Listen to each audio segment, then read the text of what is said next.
Matot, dabar, kai nežinot, kad jūs filmuoja, laisviau jaučiatės. Nu tai. Nes dabar kamera visą laiką imta buvo. Prasideda. Ir vėl dingo šypsenos. Mes esam grupė draugai.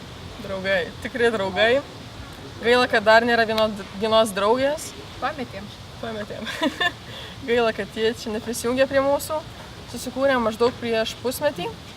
Džiaugiamės kartu būdami, grojam, kuriam, daug kur koncertuojam. Labai daug. Smagu. Tai kviečiame visus į vasaros uždarimo koncertą, kuris vyks rugpjūčio 27 dieną čia miesto sode. Mes grosime daug kitų grupių. Kviečiame jūs visus labai. Labai.